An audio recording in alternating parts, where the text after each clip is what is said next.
Hi and welcome to episode 40 of The Party Line. This podcast was recorded on Aboriginal land and we stand in solidarity with our Indigenous brothers and sisters in their struggle against racism and capitalism. Oh my darling, oh my darling, oh my darling party line. Oh, I never will forsake thee, for I love this life of mine. Hi Jordan.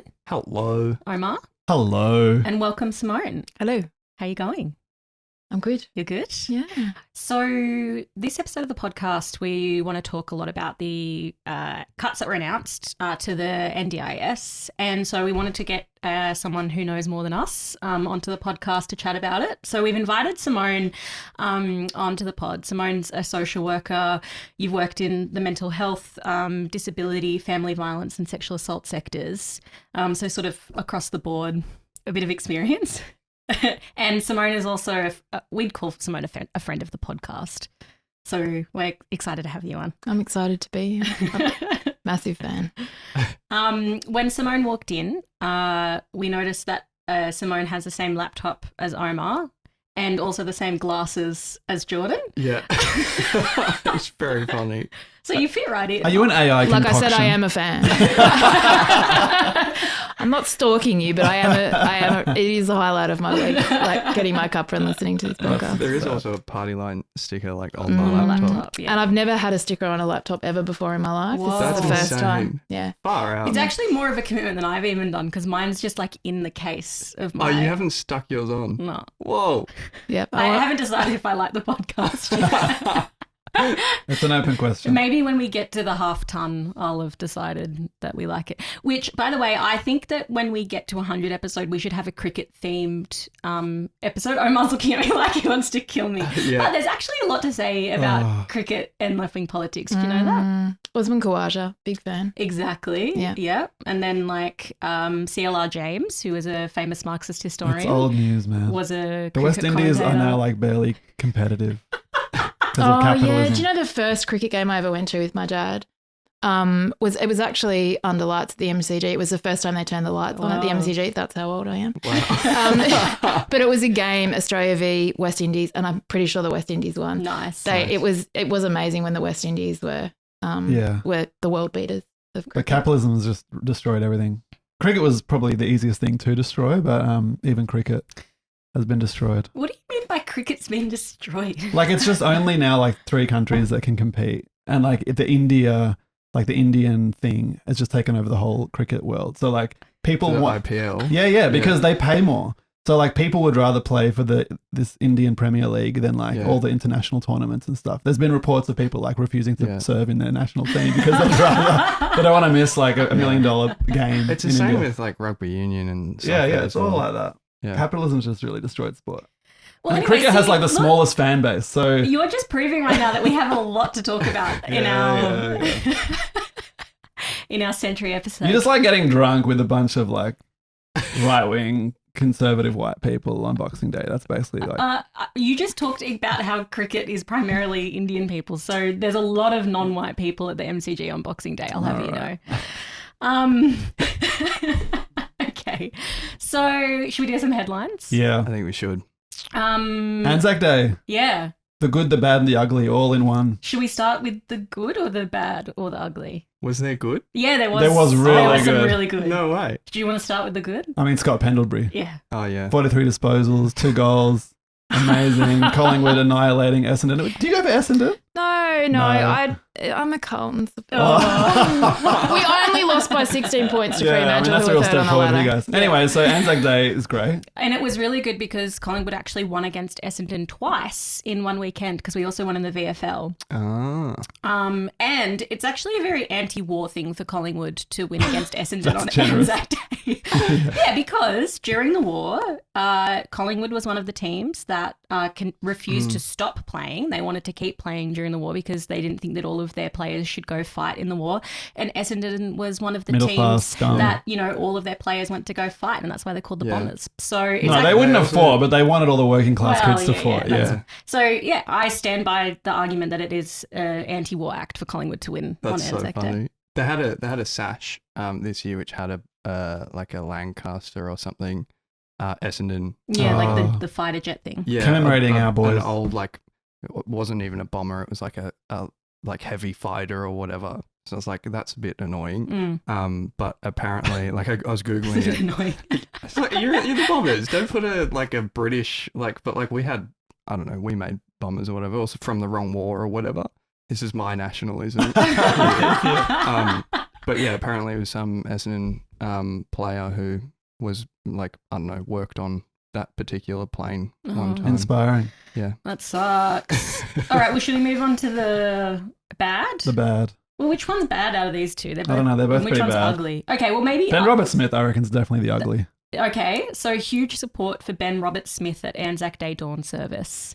So he goes to this dawn service and just gets like people thronging towards him, like, Yeah. "Oh, I love you, Ben! Like, you know, you're so amazing." And the media just give him like ample airtime Yeah. to make a stand. And the way they described it is like defiant Ben Robert Smith speaks out in Yeah. public, you know? And it's like, this guy's a war criminal. Yeah. He's scum of the earth. And it's actually very fitting that he is celebrated on Anzac Day. Yeah, But, you know, it's kind of awkward because there's this whole thing of like, is Anzac Day going to be like this woke, progressive Australia, you know, standing up for freedom, or is it going to be like fascism? Yeah, we kill brown people and we love it. it's pretty clear which way. Yeah, well, it was a tension on the day, you know.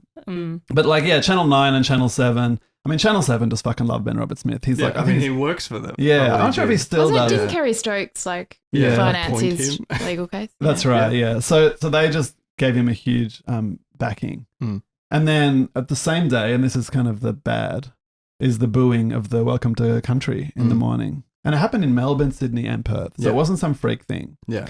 But it was also a coordinated thing. Yeah. it Clearly. was. Like what are they called? The National Worker Alliance or whatever. Yeah, well, it was both. It was the NSN, like former NSN or whatever, and the Workers Alliance, Yeah. National Workers Alliance. So it's like this coordinated action by The literal far right. fascists Yeah. to create basically a culture war, which is like, why are we talking about Aboriginal people on this revered special day or whatever? Yeah, And it yeah, reflects the far right's really growing, yeah, because like there's always been grumblings about Welcome to Countries, but people have just, the right wing have just sort of shut up and put up with it and kind of said, oh, this is just, you know, we're all part of this together. But now it's like, no, even that's not good enough. Like the guy who was doing it is someone who has fought, his family who's fought. So he very much can be absorbed in that narrative, but even that's not good enough. It's like, why are we hearing about this Aboriginal crap? This is about Australia and the Australian flag. Like that gives you a sign of where things are going. And then Angus Taylor, like his fucking response, what a pig. I didn't hear what he said. He came out and said the next day, I think, or the same day. The next day, I think. A lot of people have legitimate grievances with Welcome to Countries. They're overdone. Yeah. Shit. They're overdone. I mean, yeah, that's pretty classic from Angus Taylor. I mean, like if we go to No. There's more to be said about this. okay. Yeah. Because the response to the booing, this liberal argument is like, oh, we should be commemorating everyone who served. Yeah. And actually there's all these great Aboriginal people who've served in the Australian Army fighting for their country. And it's like most of these Aboriginal people who fought were like forcibly conscripted. Yeah. yeah. Or During the White Australia policy. exactly, Yeah. fighting in a society where they had no rights. So like this wasn't some heroic act. This was them either being conned or forced Yeah. to fight for a country that treated them like dogs. Yeah. I mean, this is disgusting. Yeah, and then they returned, and I remember there's a story in my family because my great grandfather served in the First World War.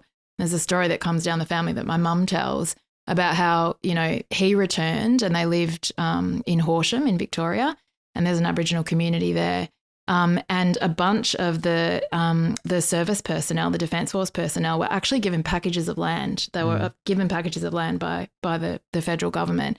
No Aboriginal people were.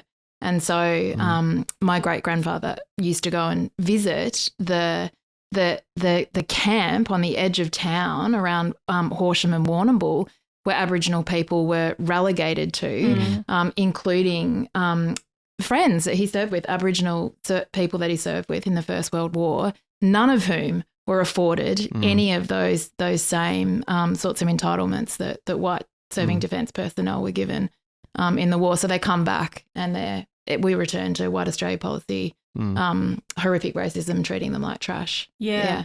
And there was an article, I think maybe it was in the ABC or the Guardian, sort of talking about similarly to other places around the world, but it's like oppressed groups come back from the experience of fighting in the war, you know, seeing people die, injured, whatever. They get back and it's just the same old shit or even further oppression. And then that helps to foster more political activism at home, so it can create like this radicalizing effect on people, which was, you know, sort of similar around Vietnam and like the black GIs and stuff like that in the Vietnam War.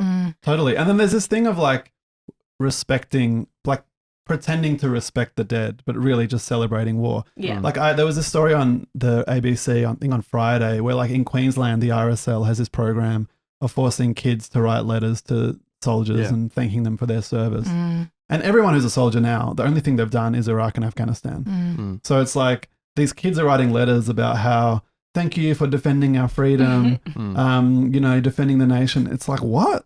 Iraq and Afghanistan, defending the nation? And then going back Vietnam, going back Korea, going back World War II, going back invading Turkey. Like, there's never been a war in Australia for defending Australia's freedom. Like, this is just absolute lies. Every single war Australia has fought has been for either British Empire or American Empire. So, like, the idea that this is, like the best way to commemorate these people, and they were actually butchered, and they were sent to fight and die for the rich. But the best way to commemorate them is to celebrate war. The best way to commemorate the people who died needlessly in these conflicts on both sides is to fight to stop war. And Anzac Day is like the opposite of that.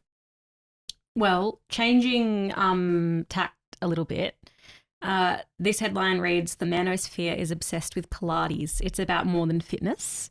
And so you read through the article and there's apparently this refrain from sections of the far-right manosphere, which is like, I want you to look like a girl who does Pilates every day. And so it's like describing this like ideal feminine type where it's like, you know, you're muscular and lean, but you're not powerful, you know? And so it's like, and you look like you have hours of time a day to sort of work on your body and whatever. And you move kind of gracefully through the motions. But as I was reading the article, I thought, I chose the wrong week to start Pilates. It's an extraordinary article. It's gross. I mean, I had a quick look at it and, you know, just thought with the far right, it's like everything old is new again. It's actually just the same old, you know, crap, sexist, misogynist, woman-hating crap about, you know, in terms of far right ideology, women should be seen and not heard, skinny, sex objects, there to serve men. You know, it's kind of the same old stuff. But also a lot of women I know that do Pilates are pretty tough. So. Reclaim Pilates. There's a really like quite funny trend on TikTok where these like massive like muscular men try Pilates. And they're like, and it's really difficult and they suck at it. It's great. Pilates actually is pretty hard. It's hard. It's hard. Anyway. Do you want to say something about your experience with Pilates, Omar? I'm not going to go down that path. Okay. Well, this one's a bit more horrible. Trump administration approves firing squad executions for death penalty. So there actually was like limited wind backs of capital punishment in America under the Biden regime. I say limited because it's like they didn't get rid of it. But Trump has just approved, firing squad, and they're bringing back the lethal injection. It's really, really sick. And it's just sort of like, I think, quite emblematic of the world that we're entering into now, where it's just, you know, that mask off brutalism. It's like, if you're going to get executed, why not get executed by like 5 guys with a gun? Like, not that the lethal injection is a better option, but it is. But it's the symbolism, right? Totally. Yeah. It's like we're going back to the glory days of empire and you know, the frontier and stuff. But I think it's interesting that this happened in the very same week there's a shooting at Trump at the White House, which I think is some form of karmic justice, you know. Like, indeed. No comment on any of that really. But no, of course. Yeah. Just interesting. Yeah, it's just an interesting thing. Although before coming in here today, I was listening to a report back on Obama's comments. Of course, Obama's one of the first people to come out and condemn the whatever it was, a shooting, attempted assassinations, and so on.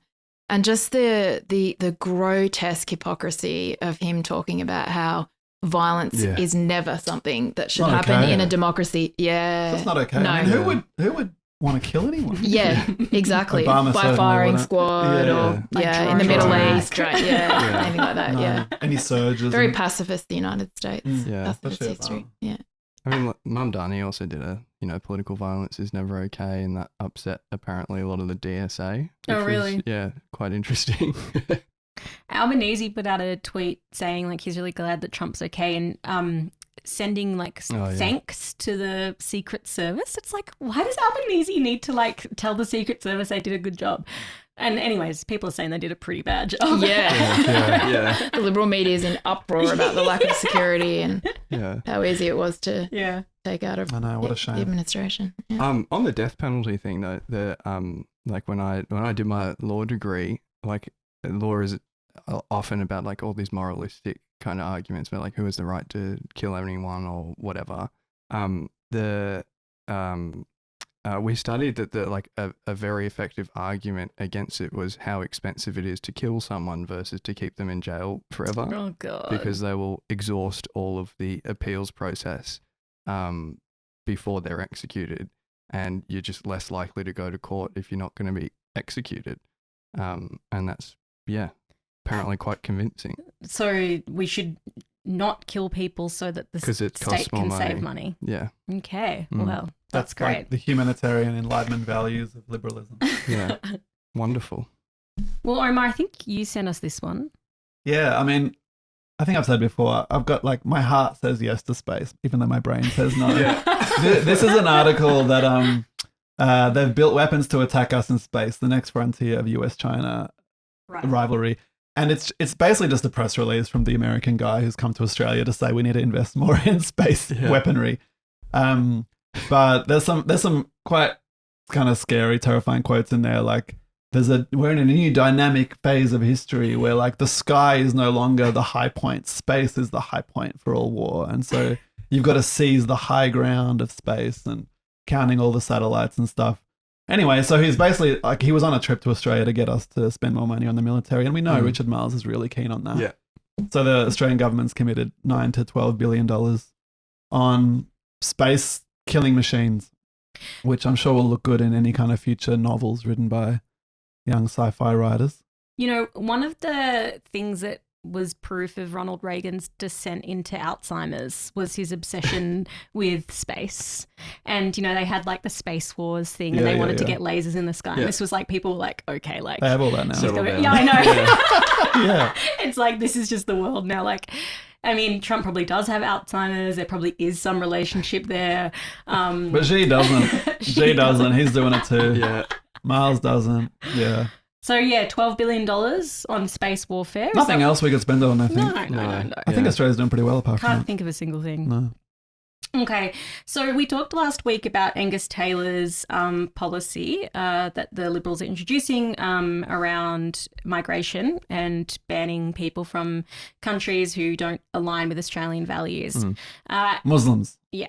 And Angus Taylor has just sort of doubled down on that this week. So he said that there's a higher risk of bad people coming from bad countries. And the two places that he sort of specifically mentioned were Iran and Gaza.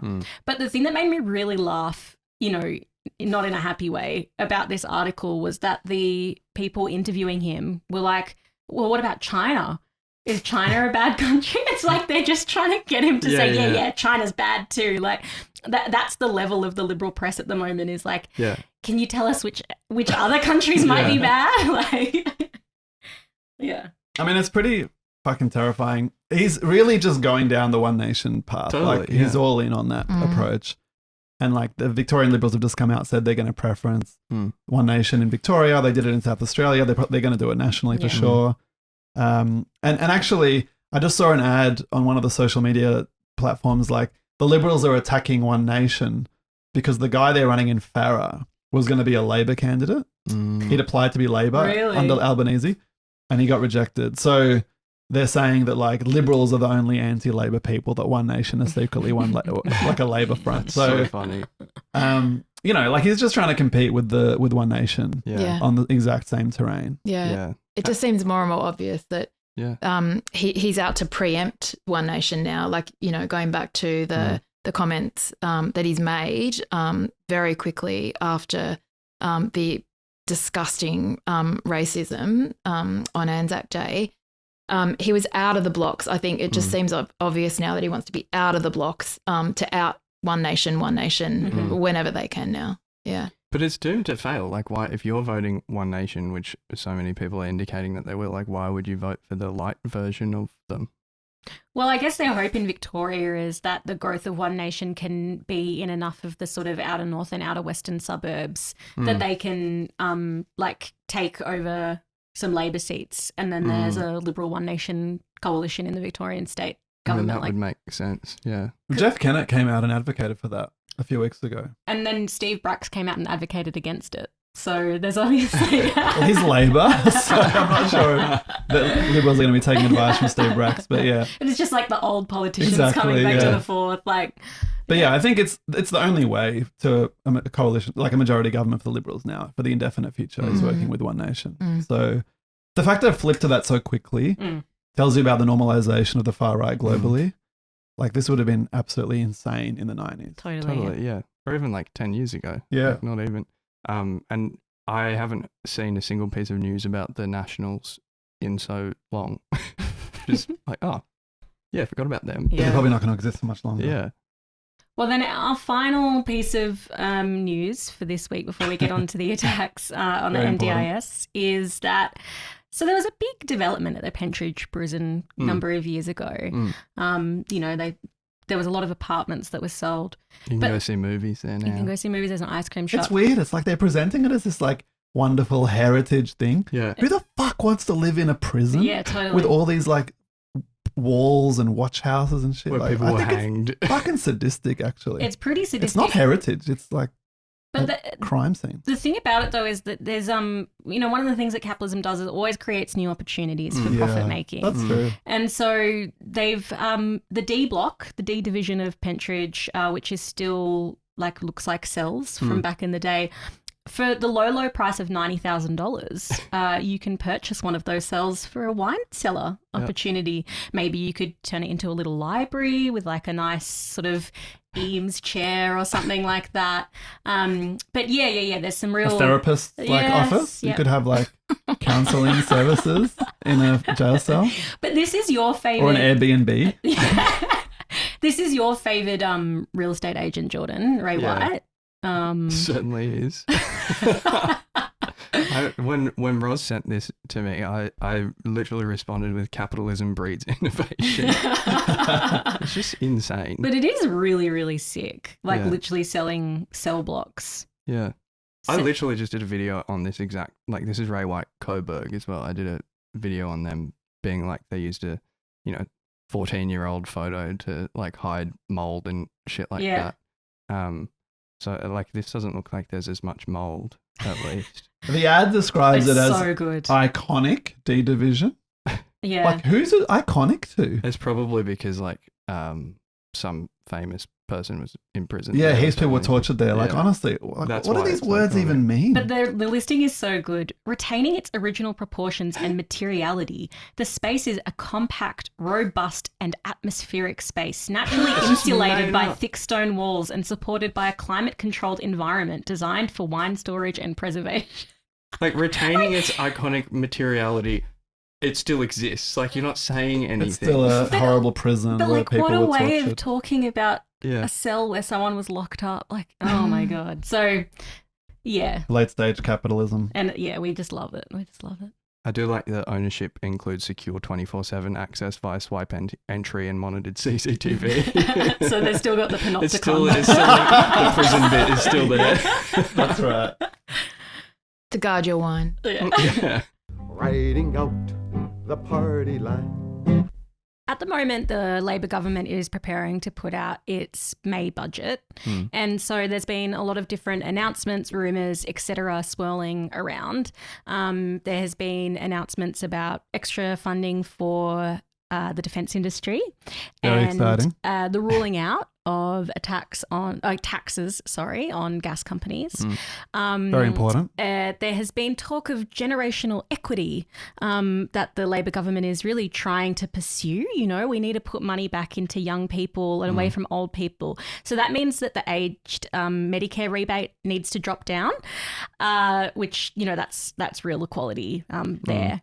But the major thing that's been announced this week ahead of the budget is the big cuts to NDIS funding, which is going to look like over 160,000 people losing access to NDIS in the aim of cutting $15 billion of funding from the NDIS over the course of 3 or more years. So this is a really large attack on basically the only systems that people with disabilities have to provide support, help.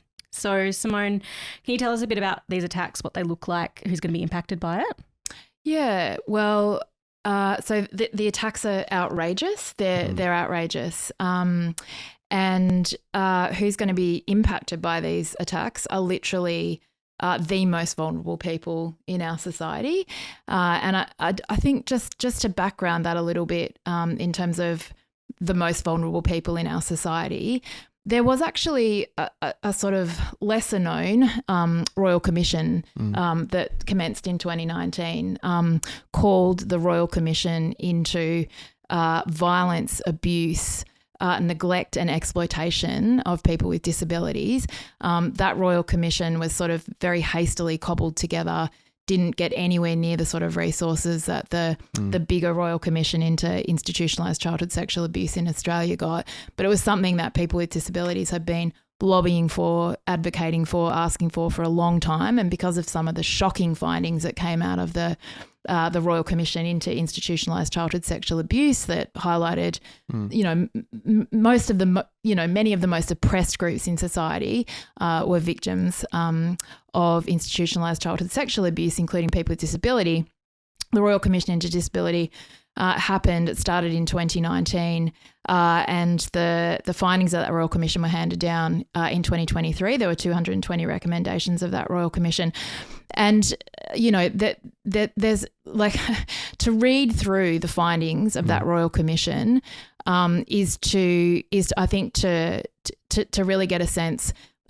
One of the ways you can get a sense of how brutal and degrading and anti-human Australian capitalism is actually historically and now.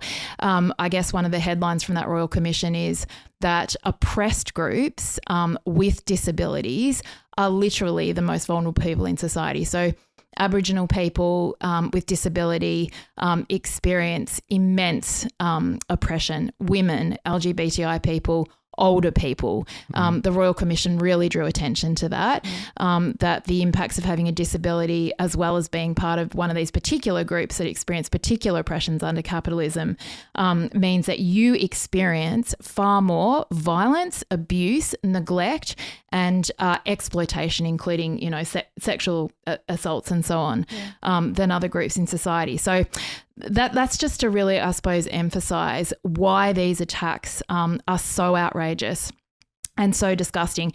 And in fact, the Royal Commission, of those 220 recommendations that were made, a bunch of them actually were really saying you need to put more resources into the NDIS. Like they didn't always say it really explicitly, but when you understand what the recommendations are saying, which there needs to be more guardrails around, there needs to be more regulations basically in the NDIS to protect people from violence, abuse, neglect, exploitation, and to bolster the NDIS. Basically what the Royal Commission is saying is this thing needs to be funded a lot more, not a lot less, right? And so I think that's some of the background to why this is so outrageous. There's a whole bunch of other reasons why it's so outrageous. First of all, like The media really is not getting it right in terms of just how big these attacks are. It's not actually just going to be 160,000 people. It's going to be way more than 160,000 people. I mean, the whole idea anyway that there's only 600,000 people in Australia that have support. That need support is outrageous. But even the idea, which is what the NDIS is premised on, that and the Labor Party keep going on about this now. Bill Shorten's back on the bandwagon saying, this thing was only ever designed for people who have permanent and severe disability. That in and of itself is disgraceful. That you would design a system that's only for those people. But let's just say that this system is meant to provide for people with permanent, severe, lifelong disability.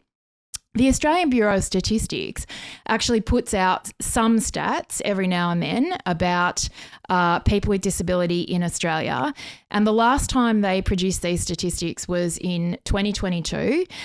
They're statistics that produce findings about people with disability, carers and ageing in Australia. And in 2022, the ABS said 5.1 million people in Australia have a disability. Of that 5.1 million people, they say 7.9% of those people have a profound and severe disability. That's 2.16 million people that have a profound and severe disability. So the whole notion that there's only 600,000 people in this country that have a lifelong disability is a lie. It's a grotesque and outrageous lie. But then what about the 5 million people? What about the 5 million people who actually deserve disability care? What do they get? They get nothing. They've actually had basically nothing since the NDIS was introduced in 2012. So this attack is immense. It's way bigger actually than just the sort of 160,000 figure.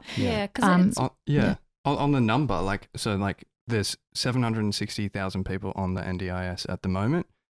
These cuts are for till the end of the decade. And there will be, they're saying, it's going to be 600,000 by the end of the decade, which is, a cut of 160,000 from today. But the projection, because population growth and everything, the projection is that number by the end of the decade will be at least 300,000 people. That's the cut. So talking about 160,000 is that really pisses me off at the moment, considering it's nowhere near the amount of people who need the NDIS. But it's not 160,000. And it's worth thinking as well, some of the stuff that you foreground at the beginning, Simone, about how people with disabilities, people who need support, receive very little of that in society, and all the different big parts of your life where you actually need support and you don't get it. So from a young age, people need things like speech therapy or behavioral therapy or help in the house, for feeding and clothing and all the rest of it. In schools, support, education supports.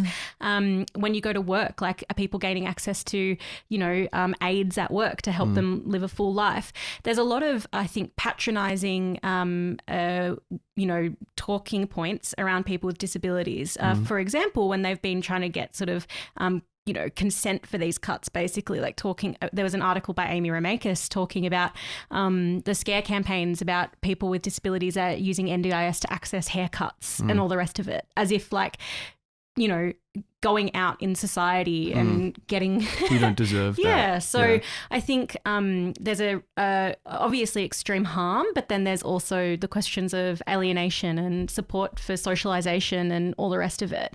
I think the way that healthcare is offered and disability support is offered in this country is to isolate and alienate and dehumanize people with disabilities. Because that's one of the things that were the early targets a year or two ago, the thing about music therapy and art therapy. What a joke, what is this pseudoscience bullshit? It's I'm sure it helps, but it's also something really meaningful. And you can imagine the social connection, which probably helps in that way as well. And now they're saying they're going to cut the funding because it's not just the number of people being on it. Everyone who's on it is going to have a reduction in how much money they get. And community and social activities are being basically going to be all removed, which means that, okay, you can have your bum wiped and if you need that, or you can have help with showering, or you can help with speech therapy, but anything that's about making your life enjoyable Bearable that you even. can't, because you can't do it. Like for most people, you can go to the movies or whatever. Yeah. Okay, and plenty of disabled people or people with disabilities can do that too. But if you can't do that and you need some help doing that, well, you should have that right. It's like you should have the right to a fulfilling life, Absolutely. not just to live Yeah. and have your heart pumping and, Yeah. you know, buying food and stuff. So that idea that like people with disabilities, the bare minimum is just living, having a job, paying the rent, having basic medical care, and everything apart from that's just luxurious rubbish. Yeah, the stuff around, I mean, the kind of right wing attacks on, I don't, you know, like the sort of right and this argument that people are getting access to luxuries that they don't deserve is disgusting and outrageous. So there's sort of layers of lies associated with this kind of rhetoric. And yes, it does go to one of the most grotesque parts of these attacks at the other Labor Party are talking about starting to reduce funding. That, by the way, they're already doing it. Yeah. So just to rewind a little bit, like this whole thing about 160,000 people being cut, this has actually been going on for years now. So when you work... This is just the latest cut. Yeah. Exactly. So like the NDIS is such a massive neoliberal market-based monstrosity that for years they just find a new way every year to try and actually cut people's plans. It's this Kafkaesque nightmare that you have to navigate all the time. And even as professionals, people who work in the system, it's really hard to figure out the sort of bureaucratic shape shifting that goes on all the time and how to keep up with the new rules that they're introducing, which a bunch of the time they don't even tell people about, to try to preempt, sort of cuts that might be made to people's plans. So the 160,000 thing is the tip of the iceberg. Like they've been finding and are finding new ways to actually cut out of people's plan. But the particular attack that the Labor Party are talking about, which is going after the social and community supports that people are entitled to, is grotesque on a number of levels. So first of all, some of those social and community supports are actually about people being able to attend to their basic human needs in the community. Like they need someone to take them to a doctor's appointment. They need someone to take them to get their hair cut. They need someone to take them to do their grocery shopping and then bring their groceries home and unpack their groceries. Things like that are about your survival, right? They're not luxuries. But then we talk about, things like going to the movies or sitting in a park or the music therapy and art therapy actually drives me insane. To think that those things are not valuable. We all listen to music. Yeah. If you're not a disabled person, the things that make your life worth living, are actually being able collectively with other human beings, not in isolation on your own. We are social beings. Human beings are social beings.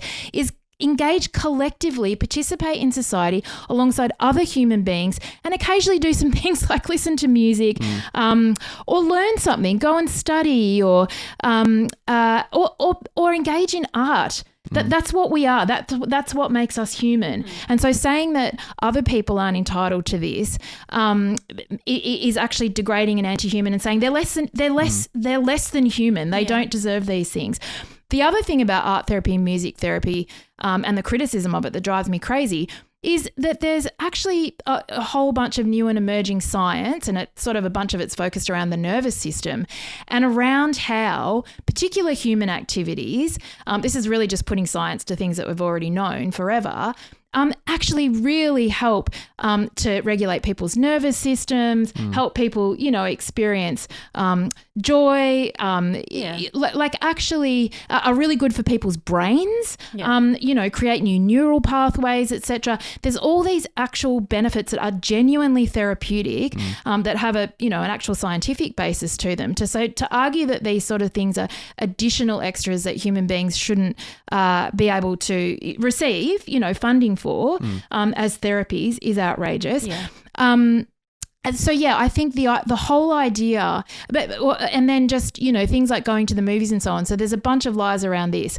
When a person goes to see a movie, because they want to participate in society and not be locked inside their home, which is what used to happen in institutions. Yeah. This is the whole reason that it's one of the reasons deinstitutionalisation happened in the 90s, was because institutions in Australia were Dickensian, macabre, deranged hellholes where people were tortured and exploited and abused and neglected.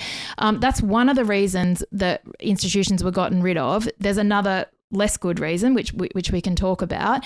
But one of the reasons for that is the acknowledgement that people shouldn't be locked away, in institutions or locked away anywhere. They should be able to participate in society. Yeah. So going to a movie is about doing that. But there's this idea that the NDIS is paying for the movies. The NDIS isn't paying for the movies. Actually, if you go see a movie, the NDIS doesn't give you funding for that or any other social activity like going to a sporting match or whatever. No, the participant pays for that, or their carers pay for it, or someone else pays for it, their family members, out of the disability support pension, or just the parents pay for that. The NDIS doesn't pay for an NDIS support worker to go to see the movie.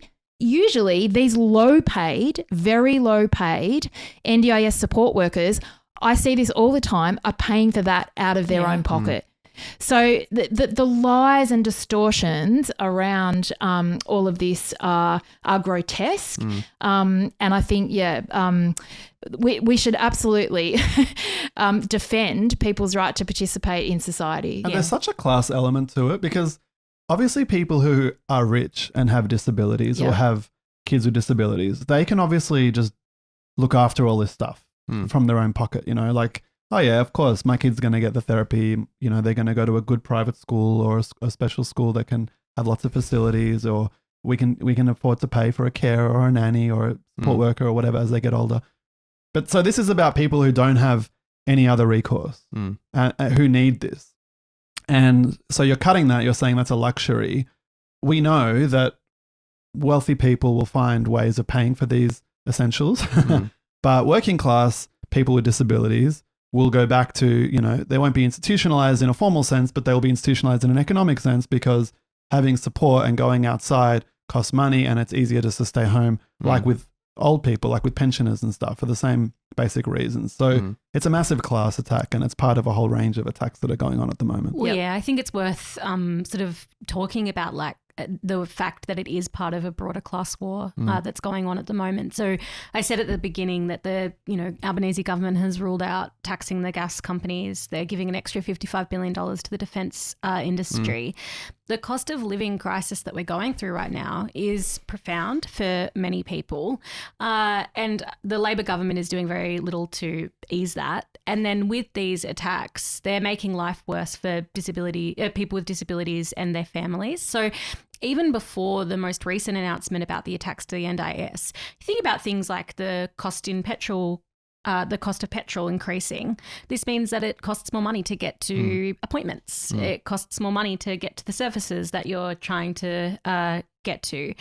And so I think what the government is showing right now is that they have money for the purposes of making the rich richer. They have money for the purposes of space wars and nuclear-powered submarines, but they do not and will not put money into working class people, people with disabilities, and easing the impact of the cost of living crisis. Totally, yeah. And if they genuinely cared about, people getting, the basic things that they need, like there are so many things that we could improve about the NDIS that would also save the government money. Not that I care particularly much about that, but my wife has been a disability support worker for a bit, and she works effectively for an app called Mabel. And this app, which it's an incredibly casualized workforce and everything, but there's hundreds of people on this app all the time, and various versions of it.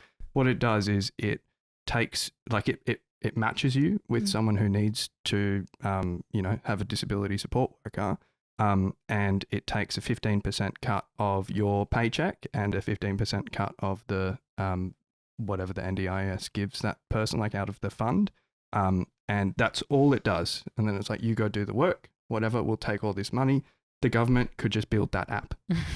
and Yeah, then it's the get same rid of as the in- middleman. It's the same as in education. Literally. Even the public service now has these agencies, like the agency structure of so much of the economy, and it's still only on the margins, but it's growing. Yeah. And it's just like these companies make a fucking killing. Totally. Doing nothing. Exactly. Literally nothing. And it's the same with schools. Like it costs schools $570 to get a worker for a day via an agency.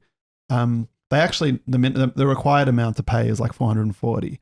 So the agency gets 30 on top. And then they also take a cut of your pay. Yeah. So they take it from both ends. And this is just the model of everything. Yeah. And it's fucking disgusting. But it's about privatization, you know? Totally. Yeah. Well, maybe we should get on to that. Yeah. Well, actually, because I just want to say a little bit more about the attacks, you know, and these things as being a class attack, because they absolutely are. And I think, I actually think that this is a real signal of what is likely to come. Well, I mean, it's already been happening. We've been living in a cost of living crisis. It's the working class that's being attacked, the working class and the poor. You know, there's been a massive transfer of wealth in Australia away from the working class to the rich in this country for decades now. And now we're in the middle of this cost of living crisis. But I actually think these attacks on the NDIS are a potential signal of austerity to come, more austerity to come. Not just in the disability sector, but much more broadly, because actually, you know, systems are linked in Australia. So the social care sector has an impact on the healthcare sector and vice versa. And so if the healthcare sector is not funded adequately, that impacts the social care sector and the disability care sector, and vice versa. Yeah. So there was actually a study that was done last year by the Consumer Health Forum. They issued a report about this study in the last couple of weeks, and it's about the state of healthcare in Australia. And the headline finding of this survey was that some of the headline findings of this survey were that 1 in 2 people in Australia missed out on healthcare that they needed in the past year because they just couldn't afford it. So that included 67% of people missing seeing a dentist, 54.2% of people missing out on filling a prescription, and 48.7% missing tests or treatments. And then, you know, the state of the healthcare system is just deteriorating more and more rapidly. When you can have the Australian Medical Association come out in 2024, which they did, they issue a public hospital report card every year. And in 2024, in the report card said that the public hospital system was a system under record strain. These are their words, characterised by the longest planned surgery wait times in history and severe emergency department log jams, historically low per person bed capacity, and mental health services in crisis. Mental health services are part of the disability sector, right? And in fact, what they said about the mental health sector was that specialist mental health beds are at their lowest per person capacity on record. Yeah. There's 27 beds per 100,000 people in this country. And so they're talking about a healthcare system in crisis. You know, now we're talking about attacks on the disability care sector. Attacks like this are literally going to lead to people dying. Yeah. People will die and people will kill themselves. Carers will kill themselves. We've actually already seen some horrific, tragic cases of that in the last couple of years, of carers ending their lives. And so I don't know where we sort of maybe when we get to talking about like what we do about this crisis and how we can fix it, because I think in terms of talking about this as class attacks, we need to be really clear that it's not that there's no money to fix these problems. So maybe we can come back to talking about that. I think I think we should sort of close this segment by talking about that. And I think one last point before we get into what was the NDIS in the first place is that it relates to your point about carers, because the burden of caring for people with disabilities is going to be placed back onto their families and their sort of social networks. And there was an article talking with one family who said that there was going to be an extra $50,000 out-of-pocket expenses if they lose access to this funding, $50,000 out of pocket to support their child who has autism. And I think it's important to sort of reflect that this is also an issue that means that women are going to be burdened with extra care responsibilities in the home because they can't afford to pay someone to come in and to help actually care for their child. And then I think related to that, so there's the privatisation in the sense not of like corporations, but privatisation in the sense of the family taking on the burden of the responsibility. But then also schools and like the education sector is going to be like totally strained by this because there'll be less money to get education support workers into the classroom to help with children with disabilities. So lots of different sectors of life are going to be impacted in many ways by this. Yeah, I really want to say something about carers and the family and women and the nuclear family. So the impact on carers is already profound, and the disproportionate impact on women is extraordinary. It's actually extraordinary. So I think, you know, I've been a social worker now for about 25 years, and I've worked in a lot of really intense frontline work, mental health crisis work, family violence, sexual assault, for many, many years. And a couple of years ago, I took a job. I strayed a little bit away from the areas that I've worked in frontline work for a really long time to take a job in what I thought was actually going to be a sort of gentler, a slower kind of job, and that was working as a counsellor in a team of counsellors that support carers of people with disability, psychosocial disability, mental health, serious mental health difficulties, and older people. And I can say unequivocally that job impacted me in ways that I could never have predicted, much, much more profoundly than any other job that I've ever had. Wow. That has involved dealing with a lot of really confronting trauma. And so I was unbelievably struck by the incredibly traumatic grief and despair and hopelessness and helplessness of overwhelmingly women, usually women or often, well, women across all ages of the lifespan, who were caring for children or other family members or older parents with, who themselves are experiencing tremendous suffering.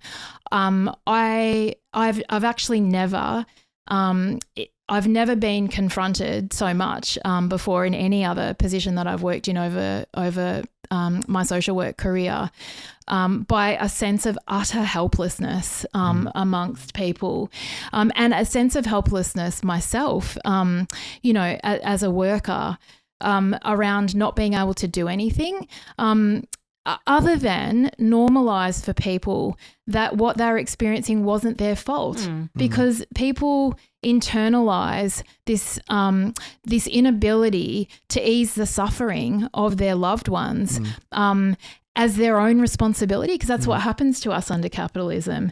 We internalise this sense of shame and responsibility that we can't look after our loved ones when it's actually the system that's not looking after them. And I could not believe again and again and again the deterioration that I saw in, again, overwhelmingly women who often had to give up their jobs. They themselves were living on, the carer's pension. Their lives were falling apart. And the number of times that I sort of had to reflect to people that I was worried that they might die before their loved ones died, because of the health impacts that not being, supported were having on people. I supported people who had heart attacks from the stress and despair of not being physically able, to lift a parent, shower them, toilet them, care for people with profound dementia in their home, not being able to access the aged care system, like to get the funding that they need from the aged care system, let alone, the NDIS to look after their loved ones. So, I think the reality of, like, again, going back to these cuts and what it's going to mean for people in their day-to-day lives is that the burden's going to be pushed back onto the family. And that is what the family is under capitalism, right? Like, the family is not some eternal, naturally occurring social unit that's always existed. It's a construct of capitalism, and it's an economic unit. Yeah. And it's an economic unit that has been designed to provide care to children and older people, so that the state doesn't have to provide that through socialised care. And because of the economic oppression of women and the intense sexist oppression of women, it's women that disproportionately end up having to do this work. And so, as you've pointed out, that these cuts are going to impact people's lives in a massive, massive way. But it's not the case that before these attacks, things were necessarily that good for people. The NDIS is a recent scheme that was introduced to replace a previous form of, disability and healthcare provision. It's an insurance scheme. It's in the name. And it's a system where basically people get vouchers in order to access care and services. So I think that the whole system itself from the get-go was problematic and not an approach that puts people first, this NDIS. Yeah, I mean, the thing is, it didn't really replace an existing system. It replaced a patchwork of half-developed, half pragmatically kind of worked around provision of care. And so it was the first ever the pitch was, it was the first ever unified care structure for people with disabilities. And so there was a lot of people in the industry who saw it as a step forward. Was it under Gillard, Simone? It was introduced. Yeah, it was Gillard Rudd. Yeah. And so they were really proud of it. And we at the time, Sandra Bloodworth, who's a comrade of ours with MS, wrote an article that was pointing out that you're setting up an institution because of late, neoliberal capitalism, whatever. The idea of just a universal public service was just, no one could conceive of that. The government would provide services? Nah, crazy. So no, we're just going to market. Exactly. We're just going to create a pool of funding to give to any shonky provider that sets up big corporations, whatever, and they'll be given money and they'll have control over the funds and everything. And so, this comrade, Sandra Bloodworth, wrote this article saying this is going to be a disaster. It's going to lead to profiteering on one hand. It's not going to meet the needs of the patients. And basically everything she talked about has been exactly fulfilled because markets don't deliver good outcomes for the consumers or the clients or the workers, whatever you want to call it. Markets produce good outcomes for the people who invest. That's what they're designed to do. They're designed to make profits for investors. And that's what's happened here. And actually the profiteering that's gone on is so outrageous. Everybody can see it. But rather than deal with the root cause, they're just kicking people off. Yeah, or even the profiteering. It's like no, that'll continue. We need to kick people off the NDIS. Exactly. We need to kick participants off, not, the actual problem. I mean, there's many problems, but like one of the bigger problems. I read in an article, and I hadn't heard this before, but that the NDIS was actually first proposed by the Institute of Public Affairs. So really? It was first sort of envisaged by a right-wing think tank with a fundamental belief that things should operate according to the needs of the market and that the market should operate in the sphere of disability and healthcare provision. And the way that the NDIS has been developed, rolled out and experienced is exactly that. So there's a whole bunch of private companies that both operate and exist in the sector. So there's a big bureaucracy that oversees the NDIS. That also includes Serco, which is basically a prison company. They run the NDIS helpline. These were also the people who were the architects of Robo Debt and helped to organise and refugee prison camps. Yeah, exactly. All the good stuff. There's, again, to that Amy Ramakis article, she talks about overhearing a conversation between two wealthy individuals lamenting the fact that they didn't get in on the NDIS from the ground floor. Their friend is, going on all of these holidays, just having a wonderful time. And it makes me feel a little sorry for myself that I didn't get in on it. I could have retired years ago. There's the NDIS, I think you can say, is working for some people. Yeah. It's working for people who own these companies and these corporations. Yeah, absolutely. And so I think, rewinding back to what existed before this, yes, what it has become now is a market-driven, privatised industry for people to make profits out of. That is what the provision of disability care has become in Australia. What existed prior to the NDIS, Omar's right, is a sort of a patchwork of utterly obscene, anti-human services. So we go back to the sort of 90s, there's this push for deinstitutionalisation in Australia, which people with disability and the mental health sector had advocated for actually since the 1960s because of what I talked about before, the sort of horrific, macabre history of institutions in Australia.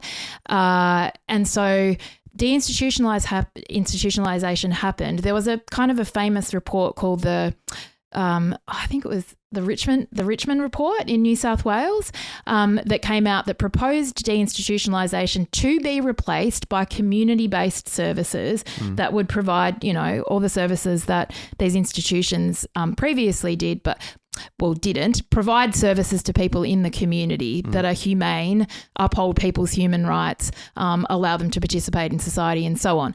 The problem with that, with the proposal was that the proposal sort of is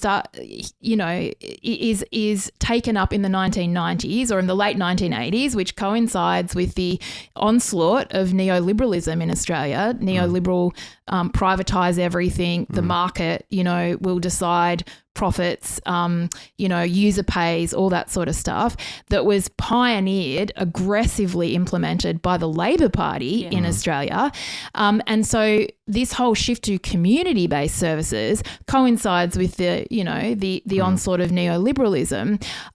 Same with the public housing stuff today. Exactly. It's just repeating over and over again. Exactly. And so we actually never end up with a system that's adequate, humane, compassionate, fully funded, etc. In the case of disability, you end up with group homes, where shocking things happened, which the Royal Commission sort of investigated as part of that.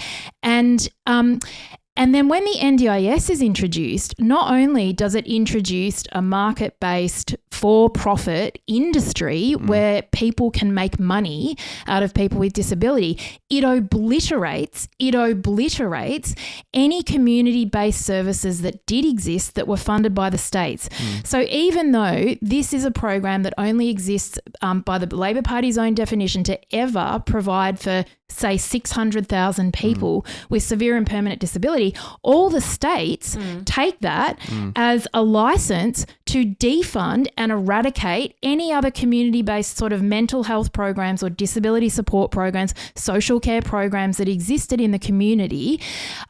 And it's really well known in the mental health sector. The mental health sector has a name for it. The mental health sector talks about the missing middle, right? So all these services, because it's so hard to get onto the NDIS if you're a person that has a psychosocial disability, so a person with, diagnoses such as psychosis or bipolar disorder, schizophrenia, etc., because the whole idea that a mental health diagnosis is going to be permanent and severe because of the nature of the mental health system and psychiatry is a very hard thing to prove. So it's very hard to get onto it in the first place. They don't want people to get onto it either. So only a tiny sliver of people who actually have very serious, mental health struggles ever get onto the NDIS. And then because the states get rid of and defund all these other services, there's nothing left. There's nothing left. And we're already hearing now the states are saying in light of this announcement by the federal government, we can't afford to fund the services that the Labor Party are saying are going to be introduced, like this Thriving Kids program for kids with autism or whatever. Great headline. Yeah. Chris Minns is the first one out of the gate. Cal surprise. New South Wales can't afford any of this. It's I think Sandra Bloodworth's article that she wrote in 2012 is extraordinary, actually, in terms of the level of detail and how predictive it was about how this, this neoliberal, monstrosity is never actually going to meet the needs of people with disability. All of that and all of the terrible things that have happened, she predicts in this article. Yeah. Simone, you used the word Kafkaesque before in terms of describing the sort of process of the NDIS, and I think it's worth kind of digging down into what that actually looks like, because you've talked about how hard it is for people to get on. It's also hard to stay on because you have to be constantly reassessed. But, you go in for an assessment. And one of my relatives used to work as an NDIS assessor, basically. And so the way that she describes it reminds me of the sort of process that people who assess refugees have to go through. It's like if people can't provide the right paperwork, if they don't know how to answer the questions correctly, if they don't know what the right words are to say. The doctor hasn't said the right thing on the form. Then there's just no way for you to jump through that hoop. So my relative would talk about how she knew exactly what this person needed. Could pinpoint what would be the service that they should be able to get access to the words to put in their funding plan, which would mean that they would get the help that they needed. But she couldn't do it because they hadn't said the right words. They hadn't provided the right evidence. And so there's the limitation of that.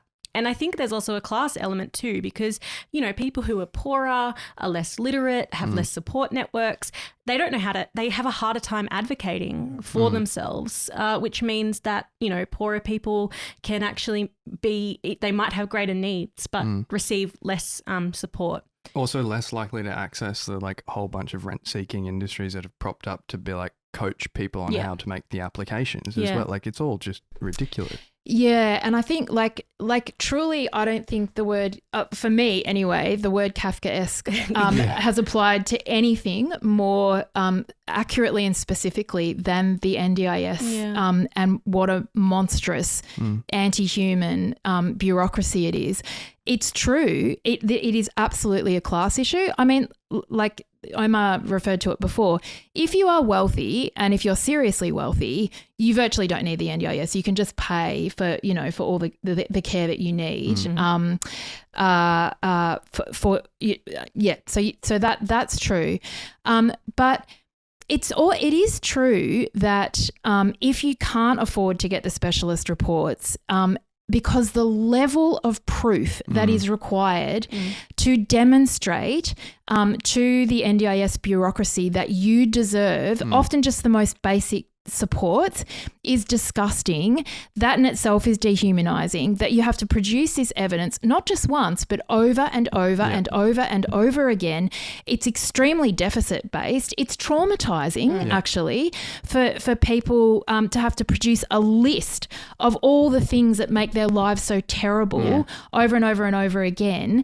So it's true that if you can't afford to pay for that specialist sort of reporting and so on, you're at a disadvantage. But it is also true, because of the nature of this bureaucracy that doesn't actually want to adequately fund people's plans, that you can provide all of that documentation and not get the support that you need. Because the people that are employed to assess this documentation, they're not people that have experience in the disability sector. There's tens of thousands of bureaucrats, many of whom are they've been accountants, they've been, they've worked in the business sector before. They are the people assessing the specialist information about your disability. So yes, it's true that if you can afford it, it makes life easier. Also, it's true that a lot of working class people who can't afford it will just go into debt and pay for it to try and get the supports that they need. But it's also true that the system actually just says no to people. I don't know how many times I've heard people say to me, they didn't read the reporting. You hand in the documentation, the reports by specialists and so on, and they come back and say, oh, you didn't provide evidence of how your acquired brain injury impacts your daily functioning.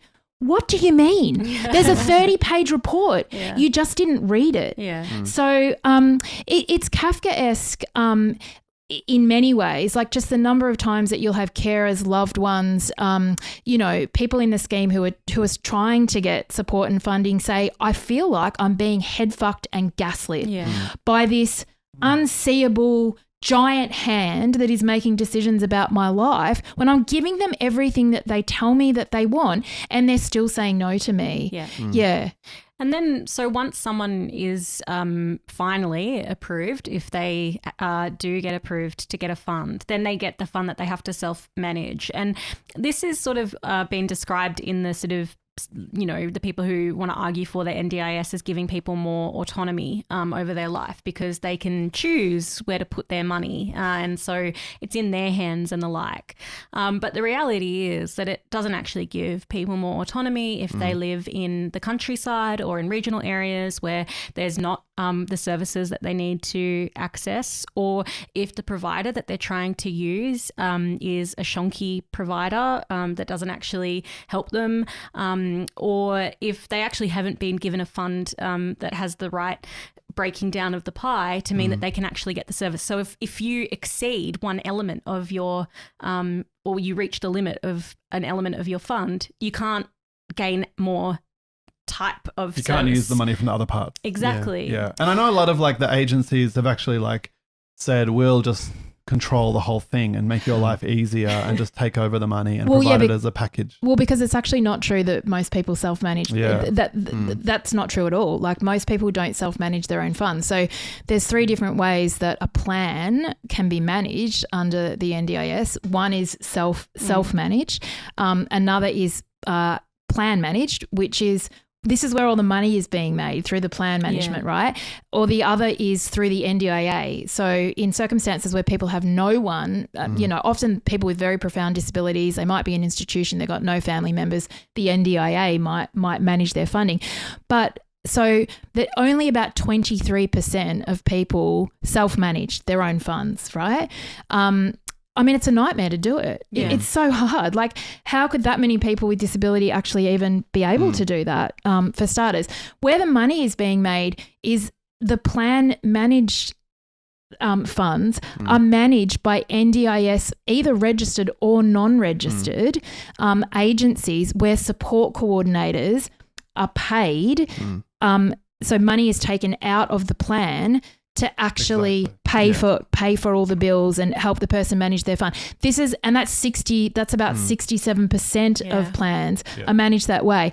And while we're sort of, I think, just like on the topic of one of the other things that's so outrageous and about the NDIS is the lack of regulation. But I don't think people talk about this enough, right? And so in terms of how all the rorting happens, it's pretty obvious. Go and read the NDIS legislation. People should go and have a look at the NDIS legislation to discover that it's pretty much like the childcare industry. So like all these problems that we've seen in the childcare industry recently, the shocking abuses that have been happening against children, the NDIS is the same. There's virtually no regulation of this scheme. You can read the legislation. It's all very vague. Like the code of conduct for NDIS agencies and workers is basically 6 bullet points that say nice things. Don't abuse people. Don't harm people. Uphold their human rights, etc. There's nothing in the legislation that actually goes into any detail about what will happen to you if you do that, what these things mean. Like, what is it to abuse someone? What is it to be violent? What is sexual violence? What is exploitation? It doesn't spell it out anywhere in the legislation. And then there's basically no mechanisms to do anything for people that do and that are exploiting people. It's actually really staggering. And so like you don't have to be a registered agency. Registration, be a registered NDIS provider. You can be a non-registered NDIS provider. And a lot of people want that to stay like that because they already have reliable, carers that look after them and they're from non-registered agencies. But even to register as an agency, like you don't have to prove anything. You don't have to have any qualifications in disability care, none whatsoever. There's no qualifications that you have to run an agency to work as a worker, except in some of the more high risk work that's done in the sector. You can do a few modules, like if you want to become an NDIS support worker, run through the NDIS. People should check that out. It doesn't give you any. Just like click, click, click, click, Yeah. click, click, click. Yeah. Do a 3-question quiz, probably. Yeah. It's incredible. It's incredible. And the worker screening check, this is in the legislation, the worker screening check consists of a police check. The end. That's Yeah. it. That's your screening. And it means, it feels unsurprising when you run through that. Like, there was a Four Corners report, was it last year, about autistic, children with autism in a care centre basically being sat on and choked by the people running this centre.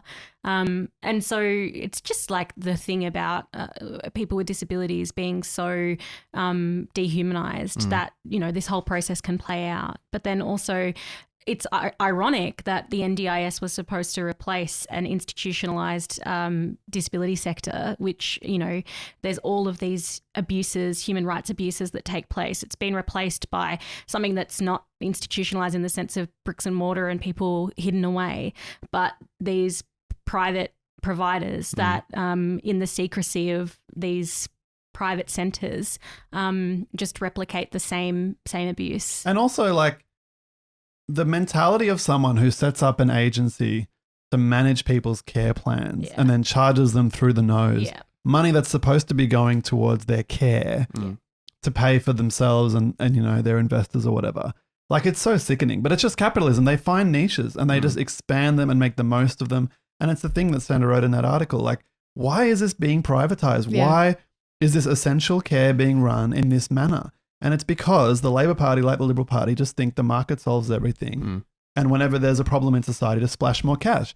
And this is the kind of model that means the US spends more on healthcare than most places in the world per capita and gets the worst outcomes because they're not actually spending the money on health. They're spending the money on companies who then spend a fraction of that on health and the majority of that on making money. So that's the fundamental problem here. And the fact that people's money that's supposed to be looking after them is going to companies managing the accounting Essentially, it's an accounting process. Yeah. So you're paying people to account for the money that's meant to be looking after you rather than actually just paying the money to look after yourself. It's fucking disgusting. But they know, these companies, that the people they're serving are not going to be able to hold them to account. They don't have the same support and capacities. They need help. They're literally going to the government for help, not to fight a war against the management companies and the providers and so on. Yeah, it's just sickening. And I think that this element of the conversation is really important because in our criticisms of the government for throwing, hundreds of thousands of people off of the NDIS system, which is an important criticism to make because as we talked about, it's reflective of this war against ordinary people. It reflects the priorities of the government. We don't want to then seem like we are uncritical of the NDIS in its approach to providing care for people. One way that the sort of what everyone's been describing is that this is the Uberization of healthcare provision. Like Jordan mentioned the app Mabel. And there's another one Way something or other. Yeah. But it's it's Uberization. It's this, this profiteering sort of class or whatever. So I think we need to be pretty clear about the fact that the NDIS was never set up for the millions of people who need support and care in Australia. So or the workers who care for them either. And family. Exactly. And I mean, that's the other element that we sort of, I think actually maybe Simone mentioned it before, but thousands of people are going to lose their jobs over this as well. So I think we should talk about what a disability support system and a healthcare system could look like if we approached things from the perspective of human need. What would that look like rather than approaching things from the perspective of the IPA? What's a socialist perspective on healthcare? I think one starting point is that, and I think people can talk about specificities, but I think a starting point is actually there are so many elements of our society that's not just about the providers of healthcare, but things like affordable housing, public transport, accessibility, school systems that are properly funded. Before you even get into the actual healthcare sector, we need to actually socialise society more generally, but maybe people could talk about some specifics. Well, yeah, because I think it is actually important to talk about other parts of society and not actually just like a disability sector. If we want to talk about how people get to live lives with some dignity, get to participate in society and so on, that it actually means you've got to fund all these other parts of society. So you're right. I mean, you know, part of the funding that people get in the NDIS is for transport. Obviously, that's because our transport systems do not cater to people with disability. Absolutely, schools. I mean, Omar can speak to this, but like I know so many of the parents that I've supported, the thing that they talk about the most is the lack of support available in schools for kids with disability, or just the lack of schools like other schools, because there is a need to have some non-mainstream schools for kids that, have high needs and, specific requirements. There's just, I mean, a lot of those have been wiped out. We don't have those anymore. I think, free universal welfare provision actually that includes everything that people need in terms of medical, social care, dental care, mental health, disability supports, childcare, aged care, the education system. We actually need to adequately fund all these systems. But I think what we should be saying now in terms of these cuts to the NDIS is that they should not happen, that in fact actually more money should be put into the NDIS for the millions more people that actually need disability support before we think about how do we go back and fund state-based services that no one makes any money out of. They're universal socialised services for people with disability. That's what we need to provide for people that no one has to pay for and no one makes any money out of. I think we should really think about that. And something we haven't talked about is how we fund that, because this is to sort of go back to this nonsense that actually there's no money around to pay for this. And if we've got time, I actually do just want to reference some research that the Australia Institute has done about, how we fund this. And there's been some stuff floating around in the media about this recently in relation to taxing our gas exports, Australia just does not tax the rich. Like in comparison to other OECD countries, Australia does not tax the rich, our mining and resources sector in any even comparable way to some other countries that are less wealthy than Australia is in the OECD. So the Australia Institute released some data, I think late 2025, it might have been 2024, and calculated that if Australia were to increase the level of revenue it collects from taxation of the rich to the OECD average, the Commonwealth would have an extra $140 billion in revenue. That was for 23-24. That figure is 20% of the federal budget. It's equivalent to the combined cost of the age pension, the NDIS, job seeker and childcare subsidy, along with the total government spending on housing, vocational education and both the ABC and the SBS. Yeah. And then, I mean, you could add on to that figure the diesel subsidies the that subsidies Gina Reinhardt we give these same gets. companies. Yeah. Yeah, there's more than enough money floating around in the system for this. It's just on this little bit, like taxation, let alone like the expenditure on war and a bunch of other stuff. Absolutely. Sorry. No, I mean, because you mentioned before, Simone, that people had been campaigning around sort of a more humane disability support system from the 60s, presumably even earlier. But when we were talking about co-health and the cuts to co-health a couple of months ago, I read this book that was like the history of co-health and sort of how it started. And in the 60s, there was a very sort of, I guess, I don't want to use the word utopian because it seems like dismissive, but like there was an approach to thinking about how could in-community healthcare actually look like if it was something that people had input into, if it was well funded, if it was where people actually lived. And so co-health kind of developed out of that kind of approach to thinking about in-community care. And, you talked about how the states defunded a whole bunch of like community clinics and things like that with the introduction of NDIS. But this was happening, well before NDIS as well. And so you think about like, what if in every suburb there was, a maternal health clinic, there was a good quality GP, there was a speech therapist and a behavioural therapist, and there was, a community centre that people could go to play bridge or, yoga or something like that. I don't know. Like, We're really going back to the 50s there. Pilates. Yeah. But it's like every suburb could have something that looked like that, so that people didn't have to drive 2 hours for, hospital appointments. And then there would be workers that were attached to those community clinics and community care systems that could go to people's houses to check on people. There could be food delivery systems. There could be networks of workers who went out and cleaned people's houses and helped them out. Like it's so easy to imagine what a pro-human care system could actually look like. And I don't actually even think that it would necessarily cost all that much more money than what's being put into this. Like if you get rid of these parasites that destroy people's lives in order to, create a wealthy company. If you get rid of all of those people, if you stop giving Serco money and you put that into actually providing for people, like imagine that. Like, yeah.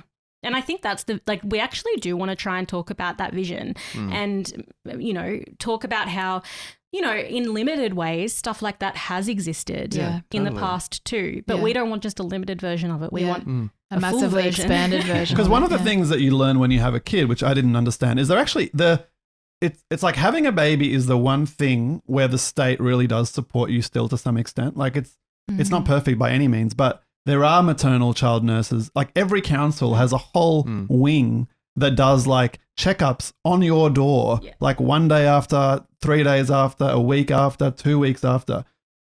Like that's so obvious and so wonderful, but you would never, I was surprised, like, whoa, they're going to come here and do all this stuff. But like, why don't they do that for everything? Why can't, like, there's no reason. It's just that for some reason, there's this cultural thing about giving birth, which is upheld as uniquely deserving of care. It's good for the economy, who knows what. But like, actually, this should be provided for all services. The other thing I think, and this is sort of the neoliberal language of things like autonomy and stuff, like the reality is no one is autonomous. We all rely on society and communities. And this concept of like the way to give people autonomy is to give them a stash of money, of various amounts, and that's it, you're done. Actually, that's not enough. We need to build societies where people can coexist, can create structures of support and so on. All of that requires much more positive thing than just autonomy. It requires like building up community, building up class organizations, like local services, all that kind of stuff. Personally, I hate the concept. Like no one is autonomous. No one can be autonomous. And the idea of it, it's like, you're out of the institution now. Fuck off. Yeah. Fend for yourself. Good luck. That's not a socialist vision. That's a late capitalist vision. Neither obviously are institutions, but we're for society, actually the opposite of Margaret Thatcher. And I think that sometimes the language really matters because the government should be providing the building blocks of a good society. And actually that includes public transport and schools. Because like you were talking about the need for the special needs schools, and that's true. But the current situation is it's just the extreme. You're either in a classroom with nothing or you're in a special needs school. And like people need the special needs school, but a lot of kids don't. And actually they send, like being in a special needs school, if you're sort of a borderline case, can be quite negatively impactful because like it's just a different environment. You're not getting as much education. You're getting much more like support, but people don't necessarily need that. But that requires funding. You need more ES staff in the mainstream school system. You need different tiers of education. You need more staff, all this stuff, which would make a better outcome. So I think thinking about it in holistic terms is really essential. And I think starting with the NDIS, it needs to be a publicly run institution and that needs to actually go through everything, healthcare and so on. Like we need a total reconstruction of the social welfare state. And I think the other thing that we need a different approach to is sort of the theme that's been running through this discussion, which is an end to the patronising, dehumanising way that people with disabilities and people who need support are treated in our society. It's dehumanising to think that people don't need socialisation. It's dehumanising to think that people don't need enjoyment in their life. And it's patronising to think that all people need is just someone who will come and do cleaning work or whatever it is. So I think that we should reject the idea that people are just autonomons that need money and introduce the idea that we need to care and support our communities in their entirety. Riding out the party line. Well, thanks, Simone, for coming into the studio, if you'd call our back Dungeon. office this. Our cupboard. Simone has been working on a project to redesign the studio. To zhuzh it up. Yeah. This could be the last time you see us in our current environment. And maybe the new environment will mean that we have equal perspectives between one another. Yeah, I've felt like I'm being rude to Jordan the whole time by not being able to I think turn my head towards you. It's fair, don't worry. Yeah. But if you support the pod, there's a few things that you can do. Like and subscribe, hype, and become a patron of the pod on Patreon. Nice. So share this episode with your friends and always follow the party line.